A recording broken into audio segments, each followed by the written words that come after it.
최고의 찬양대를 통해서 너무 큰 은혜를 제가 받았습니다.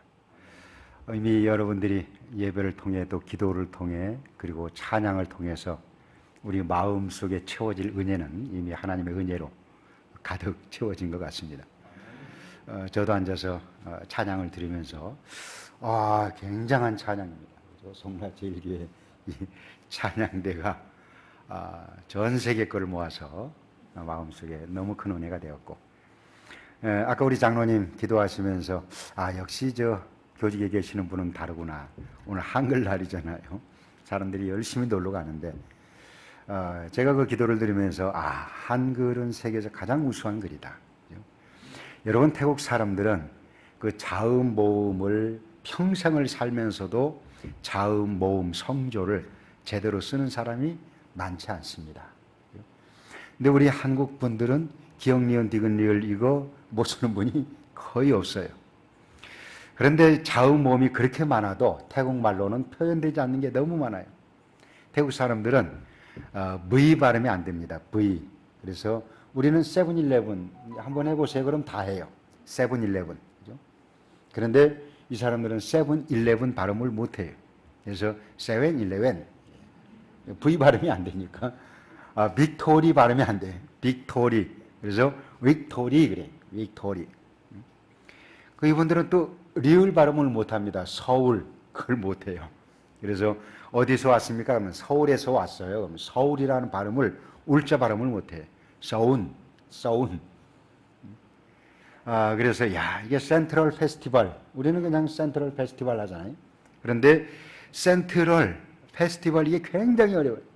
그래서 처음에 저도 가서 오랫동안 살면서 사람들이 무슨 발음, 이 발음을 어떻게 하는지 센트럴 페스티벌 이 얘기하니까 그래서 이게 우리 한글은 전 세계에서 가장 과학적이고 가장 우수한 그러한 문자다. 이거는 세계 사람들이 동의하는 겁니다.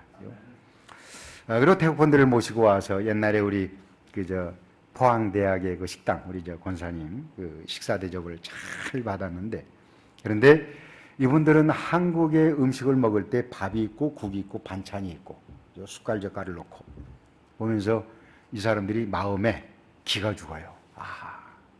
이 한국은 굉장한 문명을 가진 나라구나. 밥, 국, 김치, 그 다음에 또 여러 가지 반찬들이. 태국 분들은 거의 대부분이 접시 하나에 밥하고 반찬 한 가지를 올려서 그렇게 먹습니다. 그래서 문화 자체가 음식 문화가 우리하고 달라요. 그래서 한국의 음식을 접할 때 이분들은 한국 사람들은 우리와 다른 굉장히 고등 민족이구나. 그렇게 생각을 해요. 여러분, 또 제가 오면서 옷을 어떤 걸 입을까? 그죠? 근데 태국은 이제 계절을 그렇게 구분합니다. 제일 밑에가 더울 때, 거의 겨울이에요. 그 다음에 조금 더울 때, 이게 이제 봄하고 가을입니다. 많이 더울 때, 이게 이제 여름이에요. 근데 진짜 더울 때, 그렇게 네 가지로 구분돼요. 그래서 우리처럼 추울 때, 선선할 때, 이런 개념이 없습니다. 그래서 태국은 더울 때와 많이 더울 때, 그렇게 구분하는 게 태국이에요. 그래서 옷을 반팔 하나면 그냥 1년 내내 반바지에다가 반팔이면 살아갑니다. 슬리퍼 하나에. 그런데 한국 사람들은 아니죠. 저희 집에도 이제 우리 딸 집에 같이 와서 있는데 옷을 보면 그 큰 옷에 딸 둘인데 옷이 가득 차 있어요. 그죠? 겨울에 오리털 파카가 있지, 그냥 또 잠바가 있지, 여름옷, 봄옷, 가을옷, 겨울옷, 얼마나 많습니까? 내 태국 사람들 옷장을 열어보면 간단해. 더구나 우리 카렌족들은 옷, 여러분은 보셨죠? 그죠? 이렇게 가운데 페어서 앞뒤도 없고 똑같은 옷. 그거 하나면 1년 내내 그걸로 살아갑니다. 러닝도 안 입고. 그래서, 우리 한국이 경제적으로 발전할 수밖에 없는 게 하나님이 우리에게 사계절을 주셨다. 여러분, 사계절은 이거는 굉장한 축복입니다. 태국 사람들은 추운 것을 몰라요. 그래서 추운 것을 경험하기 위해서 남쪽에 있는 사람들은 북쪽 치앙마이에, 그죠? 겨울에 한번 옵니다. 그러면 높은 도인타논 같은 2600m 고지에 가면 겨울에 굉장히 춥습니다. 막 진짜 추울 때는 9도까지 내려가요. 더 추울 때는 9도, 7도, 8도까지 내려갑니다. 이 사람들은 그래서 제가 태국에 가서 백화점 가니까 오리털 파카도 있고 막 잠바도 있어요. 그랬더니 이 사람들은 겨울에 그걸 입습니다. 그죠? 오토바이 타고 다니고 얼마나 추운지 몰라요. 그래서 태국은 보통 15도로 떨어지면 저체온증으로 죽는 사람들이 굉장히 많아요. 그래서 우리 그 카렌족 같은 경우는 산에 있는 사람들은 15도까지 기온이 떨어지면 저체온증으로 굉장히 많은 사람들이 어려움을 당하고 죽기도 합니다. 저는 태국 치앙마이에서 사역하고 있는 김영석 선교사입니다. 먼저 우리 송라 제1교회 성도님들에게 주님의 이름으로 문안 인사를 드립니다. 저는 8월 24일 날 한국에 도착을 해서 격리를 마치고 아마 9월 초순경에 그렇게 격리를 마치고 포항은 제가 이제 처음으로 그렇게 내려오게 되었습니다. 여러분, 포항은 제 인생의 가장 중요한 아까 우리 장로님 타고 오면서 제가 아까 말씀을 했는데 그 터닝 포인트를 준 도시가 포항입니다. 제가 군대를 제대하고 1980년 포항제철에 입사를 했어요. 그래서 81년 5월까지 근무하다가 제가 사표를 냈습니다. 그리고 제가 거기서 신학을 시작하게 됐어요. 그죠? 포항제철을 다니다가 그만두고 신학교를 갔습니다. 그러니까 제 인생의 엄청난 터닝 포인트예요. 우리 부모님들은 난리가 났어요. 포항제철 다니다가 그걸 그만두고 올라와서 제가 무슨 사법고시 보는 것도 아니고 어디 갑니까? 신학교 간다고 하니까 난리가 났었죠. 그리고 제가 1998년도 IMF가 터진 그해 97년 12월에 제가 포항에 와서 교회를 개척을 했습니다. 포항 오천에. 그리고 15년 동안 목회를 하다가 2012년 제가 포항을 떠나서 태국으로 갔습니다. 그리고 제가 나이 40에 와서 55까지 15년 동안 제 인생의 가장 황금기를 제가 포항에서 보냈어요. 그리고 선교지를 떠났습니다. 그래서 포항은 내 인생의 거의 전부와 같다. 포항에서 제가 신학을 첫 번째 직장을 그만두고 신학을 선택을 했고 포항에서 대부분의 목회에 40부터 55세까지 목회를 하다가 선교지로 떠나서 제게 포항은 다른 도시와는 비교할 수가 없는 그런 도시입니다. 여러분, 제가 이번에 올 때 치앙마이에서 지금 태국이 제가 올 때만 해도 하루에 2만 명씩, 2만 2천 명씩 코로나 환자가, 그래서 방콕이라는 도시는 1,000만 명이 넘습니다. 근데 코로나 환자들을 수용할 수가 없어요. 그래서 전부 인근 도시로 다 보냅니다. 심지어는 7시간, 8시간 걸리는 그러한 거리에 다른 도시로 환자들을 다 보내고, 그래도 안 돼서 태국의 모든 국내선 비행기를 멈추고 돈무안 공항에 코로나 환자를 수용하는 시설로, 그리고 모든 열차를 전부 다 올스톱 시키고 열차에다가 코로나 격리 시설을 만들어서, 여러분, 제가 치앙마이에서 출발해서 올 때 비행기도 없죠. 열차도 없지. 버스도 없지. 그래서 올 수 있는 방법은 스스로 운전해서 치앙마이에서 방콕까지 가야 되는데 그게 700km가 넘습니다. 그래서 12시간 가까이를 운전을 해서, 물론 제가 운전한 건 아니고 저하고 같이 있는 우리 그 선교사, 후배 선교사 같이 이제 둘이서 치앙마이 방콕에 도착해서 차를 반납하고 그리고 한국으로 들어왔어요. 여러분, 지금 태국은 관광 수입이 굉장히 많은 수입의 대부분을 차지하고 있는데 관광객이 오지 않으니까 골프장이 어려움을 겪어요. 모든 영업하던 그런 게 전부 다 멈췄습니다. 나이트 바자, 썬데이 마켓이 올스톱돼 있어요. 경제적으로 다시 이걸 어떻게 회복시킬 수 있을까 의문이 갈 정도로, 제가 치앙마이 출발해서 방콕까지 올 때까지 커피숍에 가서 커피를 마실 수가 없어요. 사서 밖에서 마셔야 되고, 심지어 공항에 도착을 해서 배고파서 밥을 먹어야 되는데 식당들이 전부 다 문을 닫았고 푸드코트에서 파는데 거기서 사서 밖에 나와서 밥을 먹어야 돼요. 그리고 수완나폰 공항이, 그 돈무안 공항은 올스톱돼 있고 수완나폰 공항이 국제공항이잖아요. 그런데 게이트 절반은 폐쇄돼 있어요. 그러니까 절반만 열었는데 면세점들이 90%가 문을 닫았습니다. 야, 마치 장터에 장이 파하고 나면 하나씩 하나씩 문 열어놓은 것 같은 그런 모습이 수완아픈 공항이었어요. 그리고 제가 비행기를 타고 인천에 딱 도착해서 느낀 게 우리나라는 이게 다른 나라구나. 태국과는 다른 나라구나. 그런 느낌을 받았어요. 제가 오면서 이 대한민국에 태어난 것, 이건 하나님께서 우리가 하나님 앞에 감사할 조건이고 빚을 진 겁니다. 동남아 사람들에게, 아프리카 사람들에게 우린 빚진 자예요. 그죠? 하나님이 이 좋은 대한민국, 제가 차를 타고 오면서도 우리나라는 전혀 시스템 자체가 태국이나 동남아와 달라요. 유럽과도 우리나라가 시스템과 달라요. 미국에 사는 제 큰 동서가 미국에 있는데 아리조나에 제 막내 처남이 LA에서 목회를 하고 있어요. 근데 얘기를 들어보면 한국과 미국이 너무나 많은 차이가 나요. 문화적으로도 그렇고 코로나를 대하는 시스템도 참 이 대한민국이 이게 다른 나라구나.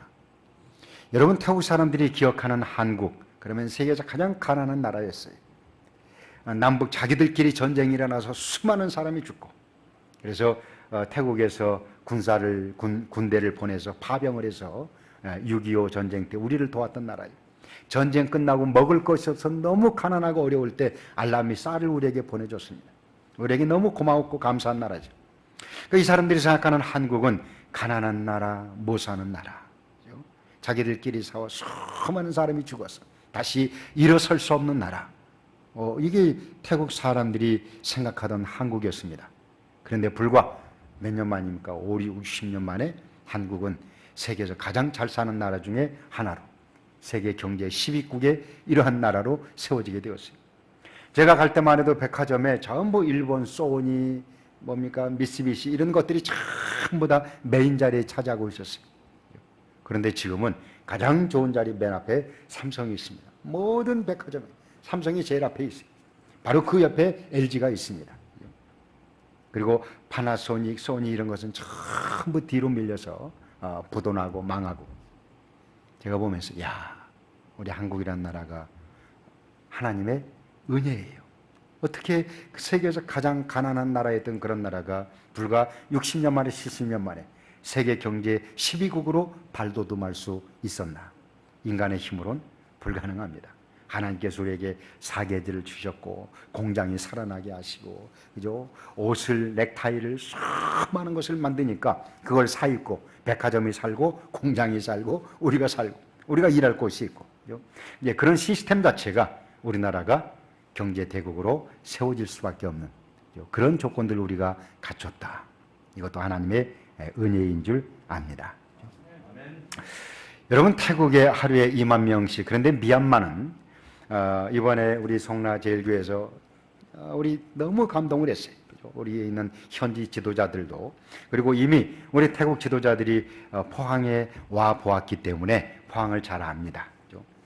그리고 송라제일교회 또 우리가 대접을 잘 받았고 그런데 미얀마라는 나라는 태국과 인접해 있습니다. 특별히 카렌족이 한 1,000만 명이 미얀마 인구 중에 1,000만 명 정도가 카렌족이에요. 그래서 카렌족이 전 인구의 한 25%그 정도를 차지합니다. 자, 그런데 태국에 있는 카렌족은 한 100만 정도가 돼요. 그래서 유일하게 이 미얀마에 있는 카렌족을 도울 수 있는 통로가 태국에 있는 카렌족을 통해서 우리가 저들을 돕습니다. 세계 각국에서 오는 원조도 이 카렌족을 통해서 저들을 돕는데 우리 사역자들이 미얀마에 치앙마이 출발해서 메사량에 가서 배를 타고 보트를 타고 그 다음에 쭉 밑으로 내려가서 보트 타면 1분이면 건너가는 그런 곳이에요. 그 아주 굉장히 태국과 미얀마 경계는 어떤 데는 그냥 건너갈 수 있습니다. 건기에는 그냥 배 안 타고도 그냥 첨벙첨벙 건너갈 수 있고 아이들이 그냥 왔다 갔다 하고 미얀마 아이들이 태국에 건너와서 돈을 달라고 그래요. 그런데 우기 때는 좀 많아지지만 그래서 보트를 타고 내려가서 다시 건너가서 오토바이로 혹은 차로 물품을 해주는데 보고에 의하면 지금 미얀마의 거의 50%가 코로나에 감염돼 있다 그래요.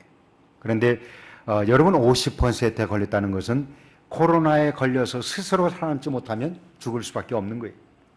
마스크가 없고 의약품이 없고. 그래서 이번에 우리가 저들에게 쌀을 공급해주고 마스크를 공급해주고 그리고 여러 가지 그런 도움을 우리가 주면서 특별히 송라 제1교회에서 여러분들이 섬기는 그 섬김을 저들의 마음속에 너무 감사합니다.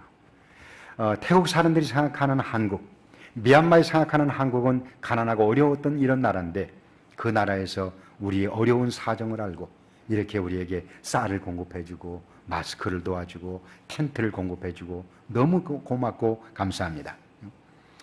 제가 우리 태국 기독교를 대신해서 또 미얀마 사람들과 태국 사람들을 대신해서 여러분들에게 진심으로 우리 목사님과 또 당회 성도님들에게 감사의 인사를 드립니다.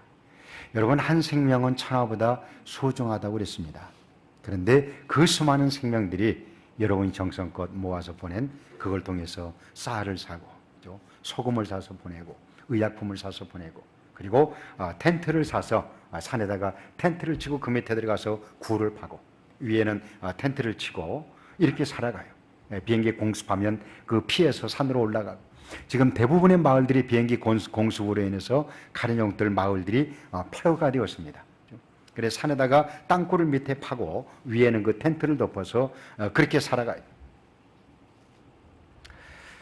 다시 한번 여러분들에게 진심으로 감사를 드리고 그리고 특별히 오늘 성경 본문 속에 나타난 말씀이 바로 그러한 말씀이죠. 어찌 보면 미얀마에서 고통당하고 있는 사람과 오늘 예수님께서 말씀하신 여리고에서 예루살렘에서 여리고로 내려가다가 강도 만나 거의 죽을 뻔한 사람이 있죠. 그러니까 이 비유를 통해서 오늘 저와 여러분에게 말씀을 주십니다. 여러분, 우리가 나무 열매에 열매가 건강하지 못하면 우리 저 장로님 사과를 아시는데 저는 전문 지식이 없어서 사과가 아주 튼실하고 잘 이게 건강합니다. 그러면 우리가 이 열매는 이 가지가 튼튼해서 이게 좋은 열매를 맺혔다 그렇게 생각을 합니까? 보면 아니죠. 그러니까 뿌리에 문제가 있으면 나무가 병들게 돼요. 이 나무가 왜 병들었을까? 문제가 어디에 있습니까? 그러니까 뿌리에 있습니다. 이번에 제 집사람이 그 고구마를 그 아파트 터에다가 아파트 사람들이 이렇게 조금씩 나눠서 심는데 고구마를 많이 심었어요. 그래 고구마를 이제 저한테 이제 캐러 가자고 고구마를 캐는데 잎이 얼마나 좋은지 몰라요. 그래서 잎을 전부 다 걷어내고 고구마를 캐는데 얼마나 힘든지 그걸 삽으로 해도 안 되고 호미를 가지고 파내는데 그런데 파내보니까 고구마가 이게 뭐가 파먹고 병들고 막 이런 게 굉장히 많아요. 그럼 왜 그랬을까? 보니까 거기에 두더지가 굴을 파가지고 고구마 그 밑에다가 굴을 파서 그 쥐구멍이 굉장히 많아요. 이게 왜 그런가 봤더니 두더지들이 거기다가 굴을 파고 집을 만들고 새끼들이 있고 그리고 그 고구마를 갉아먹는 거예요. 그렇죠? 여러분, 땅 밑에서 일어나는 일들은 우리는 몰라요. 여러분, 땅 밑에서 뿌리가 썩으면 그 나무가 아무리 큰 나무 좋은 나무라도 뿌리가 썩으면 그 나무가 죽을 수밖에 없습니다. 뿌리가 싱싱해야 됩니다. 여러분, 뿌리와 열매는 별개의 존재가 아닙니다. 열매를 결정하는 것은 뿌리입니다. 자, 우리가 눈으로 어떤 것을 바라봅니다. 그죠? 그런데 어떤 것을 바라보는데 똑같은 사건을, 똑같은 사물을, 똑같은 것을 똑같은 사람들이 여러 사람들이 바라보는데 그것을 바라본 이후의 행동은 전부 다 달라요. 왜 그렇습니까? 우리 마음 속에 그 사람이 어떤 마음을 가지고 있는가에 따라서 똑같은 사건을 보아도 행동하는 행동이 다르게 돼요. 자, 오늘 성경 본문의 내용으로 돌아가 보겠습니다. 오늘 본문에는 예수님과 율법사의 대화의 내용이 나옵니다. 자, 이 율법사와 예수님과 대화를 하면서 예수님은 그 율법사를 보면서 그 사람의 못된 속셈을, 못된 의도를 예수님은 꿰뚫어 보셨습니다. 지금 이 사람이 나에게 질문하는 것은 순수한 의도로 내가 어떻게 해야 잘 살 수 있습니까? 내가 어떻게 해야 영생을 얻을 수 있습니까? 진짜 자기의 마음 속에서 예수님께 선한 의도를 가지고 묻는 게 아닙니다. 예수님을 시험하기 위해서. 여러분, 우리 가끔 그런 분들이 있죠. 목사님께 어떤 걸 물을 때에 선한 의도를 가지고, 그죠? 근데 그게 아니라 마음속에서 어떻게 하면 목사님에게 아니면 장로님에게 이 질문을 던져서 좀 대답을 못하도록 꼬투리를 잡으려고. 오늘 율법사가 그랬습니다. 예수님께 내가 어떻게 해야 영생을 얻을 수가 있습니까? 그때 우리 예수님께서 그 속셈을 알아차린 다음에 뭐라고 대답합니까? 예수님이 이렇게 하면 영생을 얻습니다 말씀하지 않습니다. 율법사니까 율법에 무엇이라고 기록이 되어 있고 너는 그것을 어떻게 읽느냐. 그때 율법사가 대답합니다. 하나님을 사랑하고 내 이웃을 내 몸처럼 사랑하라. 그때 예수님께서 그렇게 하십시오. 그렇게 하라. 그러면 내가 살 것이다. 예수님이 그렇게 말씀하십니다. 여러분, 예수님이 이 율법사와 대화를 하면서 우리 예수님께서 왜 이렇게 그 율법사에게 말씀을 하셨을까? 왜 예수님 비유를 통해서 예루살렘에서 여리고로 내려가다가 강도 만나 언제 죽을지 모르는 그러한 사람, 길가에 쓰러져 있는 사람, 그런데 그 옆으로 누가 지나갑니까? 제사장이 지나갑니다. 제사장은 오늘날로 말하면 여러분 목사님이요, 선교사님이요, 노회장이요, 총회장이요, 교회 지도자예요. 제사장이 그 옆으로 지나갑니다. 그런데 제사장이 그 옆으로 지나가면서 그 강도 만나 죽어가는 사람을 보면서 어떤 느낌이 왔을까요? 아, 이 사람이 죽진 않았지만 죽을지도 모르겠구나. 그럼 어떻게 해야 됩니까? 내가 그 사람을 보았을 때 당연히 그 사람에게 다가가서 내 이웃을 사랑하고 그리고 하나님을 사랑하라. 이게 율법이라고 그랬어요. 그런데 그 제사장이 그 사람을 보고 어떻게 해요? 피하여 지나가 버렸다.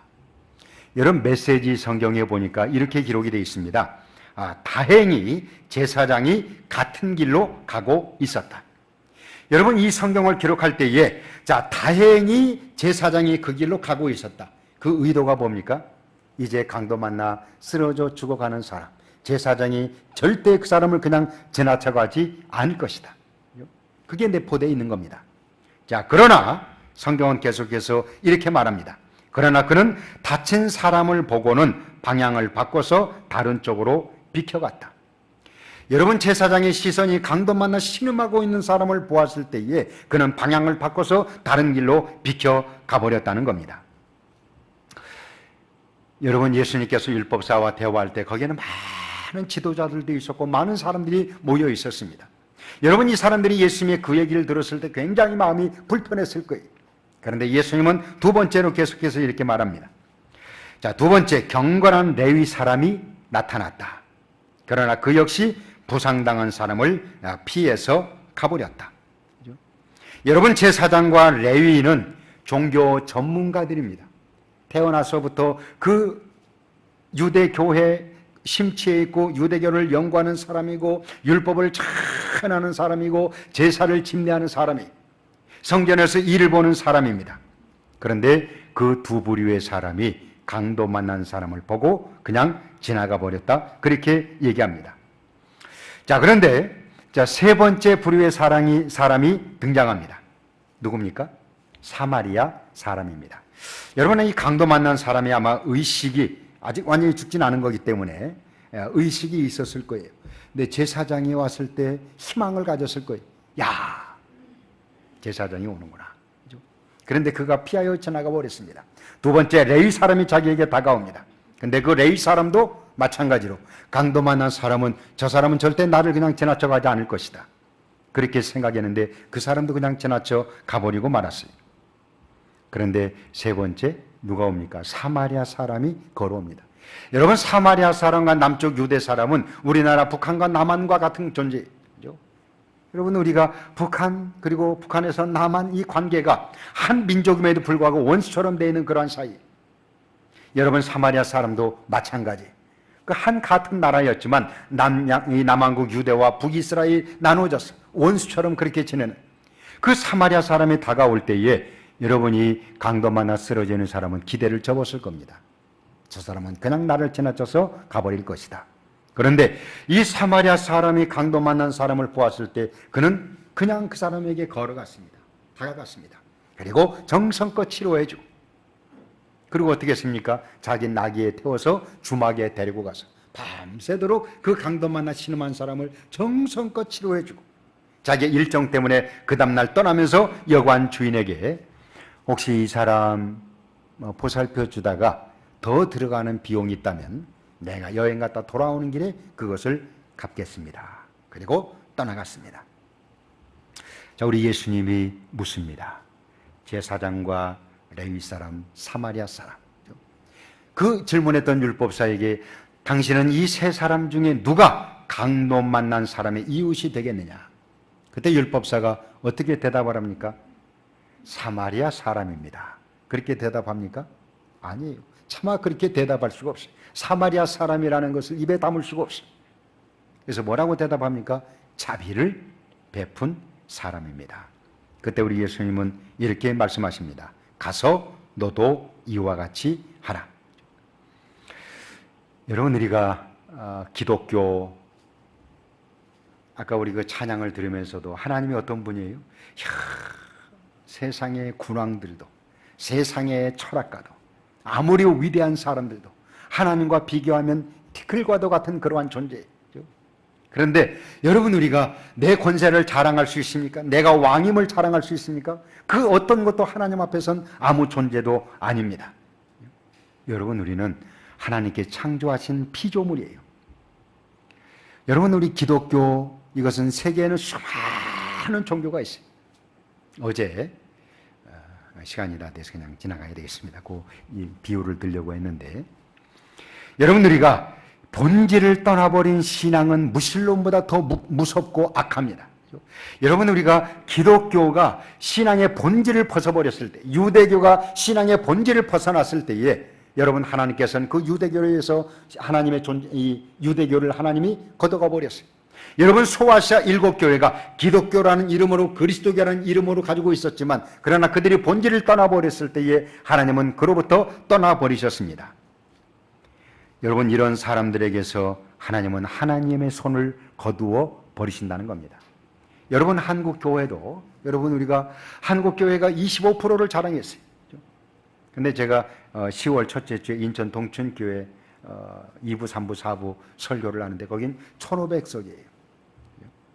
1,500석인데 몇 명, 99명까지 앉을 수가 있어요.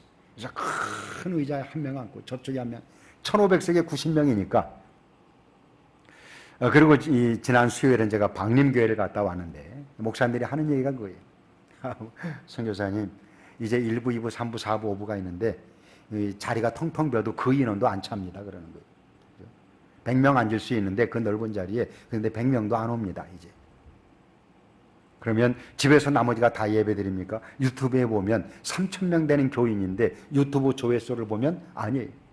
참석한 사람, 유튜브 조회, 나머지는 어디에가 있습니까?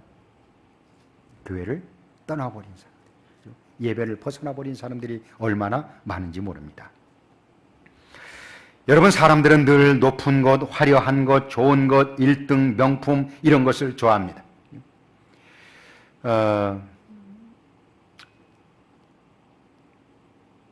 제 아내는 평생 명품백을 가져보지도 못했고, 포항에서도 15년 동안 개척하고 15년 동안 사역하면서 개척교회 3호로, 그리고 이렇게 교회가 큰 대형 교회도 아니고. 그런데 여성분들은 뭘 들어봤으면 해요? 명품백, 구찌, 무슨 샤넬.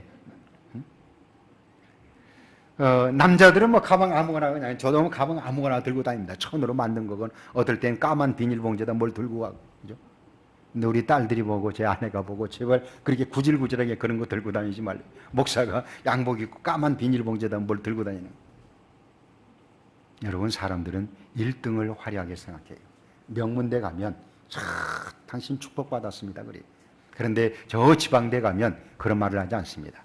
근데 우리 하나님의 시선은 어딜 봅니까? 늘 가난한 곳, 낮은 곳, 사람들의 발길이 닿지 않는 곳. 여러분, 이것이 예수님의 시선은 늘 낮은 곳, 가난한 곳, 병든 사람, 이게 예수님이 바라본 곳이었어요. 예수님은 3년 6개월 동안 이 땅에 계실 때에 여러분, 죄인과 세리들의 친구였습니다. 예수님의 제자를 선택할 때 명문대학 사람들을 선택하지 않았습니다. 갈릴리 어부들을 선택하셨어요. 그리고 세상의 모든 것을 그들에게 맡기셨습니다. 여러분, 이제 우리의 시선을 바꿔야 됩니다. 우리 예수님은 강도 만난 사람에게 예수님의 시선이 우리 마음속에 예수 그리스도의 마음을 우리가 가지고 있다면, 여러분, 우리가 강도 만난 사람을 보았을 때, 힘들고 어려운 사람을 보았을 때 외면하여 지나치지 않습니다. 자석에 이끌린 듯 그 사람에게 다가갈 수밖에 없는 겁니다. 여러분, 우리 그리스도인들이 어느 자리에 있어야 됩니까? 우리 그리스도인들이 있어야 할 곳이 바로 그런 곳이, 높은 거 화려한 거 잘 사는 사람들, 여러분들이 그 사람을 찾아가지 않아도 그 사람을 찾아오는 사람은 너무도 많아요. 그러나 남들이 가지 않는 곳, 힘들고 고통스럽게 사는 사람들, 저는 이번에 한국 교회에서 미얀마가 어려움을 당할 때에, 여러분, 한국에 많은 교회들이 있습니다. 대형 교회들이 많이 있습니다. 그런데 대형 교회에서는 딱 두 교회가, 도림교회와 인천 동춘교회가 도움을 줬어요. 그리고는 우리 송라 제1교회, 그리고 광주에 있는 교회, 저 지방에 있는 교회, 이런 교회들이 미얀마에 있는 사람들의 어려운 사정에게 우리가 시선이 그들에게 다가갔을 때, 그들의 소식을 들었을 때에 여러분이 그들을 사마리아 사람처럼 섬겨주셨습니다. 여러분, 하나님께서 우리를 부르신 것은 강도 만난 이 세상에 따뜻한 이웃이 되라는 겁니다. 저들을 향해서 마음의 문을 활짝 열고 저들의 진정한 친구가 되어지고 저들에게 이웃이 되라는 겁니다. 이게 하나님 우리에게 주신 명령입니다. 하나님 우리를 선택하신 이유입니다. 여러분, 우리가 어디에 가야 됩니까? 남들의 발길이 닿지 않는 곳을 가야 돼요. 저도 아파트 살면서 옆에 집이 누군지 위에 집이 누군지 알지 못하는 그런 시대, 이제 이웃이 없는 시대에 살고 있습니다. 여러분, 어떤 집에서 노인이 혼자 살다 세상을 떠나는데 보름 만에 혹은 한 달 만에, 여러분, 우리의 이웃이 없어진 이러한 시대에 바라기는 송라 제1교회 성도 여러분, 남들이 꺼려하는 곳, 남들의 발길이 닿지 않는 곳, 그런 곳을 찾아가시고, 사람들이 외면하여 지나쳐버린 그러한 길을, 여러분이 그러한 길에 여러분의 발걸음이 있길 바라고, 가난하고 소외된 곳, 바로 그런 곳이 하나님의 시선이 향하는 것이고, 그리스도 예수의 마음을 가진 우리는 예수 그리스도의 마음으로 김장할 때 뭐라 그러죠? 버무린다고 그러죠. 절인다고 그러죠. 예수 그리스도의 십자가로 절여지는 우리의 마음은 예수님의 시선과 우리의 시선이 같이 만나는 그런 곳에 우리의 시선이 가야 하고, 그런 곳으로 우리가 발걸음을 움직여서 그런 사람들을 섬기는 삶, 이게 바로 그리스도 예수의 사람들입니다. 자, 우리 주님은 바로 강도 만난 자와 함께 계시고 거기에서 우리를 기다리고 계십니다. 세상을 향해서, 강도 만난 사람들 향해서 여러분의 시선을 고정시키고, 그리고 우리의 마음의 문을 그런 사람들 향해서 활짝 열고 그들의 친구로 살아가는 여러분의 삶이 되어지시길 바랍니다. 거룩하신 아버지 하나님, 여행하다 강도 만나 거의 죽을 뻔한 사람에게 제사장도 지나가 버렸고 레위인도 지나가 버렸지만, 유대인과 관계가 좋지 않은 사마리아 사람이 그에게 다가가 정성껏 그를 치료해 주었습니다. 우리 예수님 우리에게 묻습니다. 누가 이 강도 만난 사람의 이웃이냐? 자비를 베푼 사람입니다. 사마리아 사람입니다. 우리가 살고 있는 이 시대에 힘들고 어려운 사람들을 향해서 우리의 마음을 열고 강도 만난 자를 섬긴 것처럼 최선을 다해 섬기는 송라 제1교회를 주님이 기억하시고, 또한 우리가 이 땅에 살아가는 동안에 우리의 발걸음과 우리의 마음과 우리의 시선이 힘들고 어렵고 고통당하는 사람들이 찾지 않는 그러한 가정, 사람들의 시선이 닿지 않는 곳에, 사람들이 외면하여 지나가 버린 그러한 곳에 우리의 발걸음이 향하게 하시고 우리의 마음이 향하게 하시고, 그런 그리스도인으로 그리스도의 마음을 가지고 살아가는 저희들의 삶이 되어지게 하옵소서. 예수님 이름으로 기도하옵나이다. 아멘.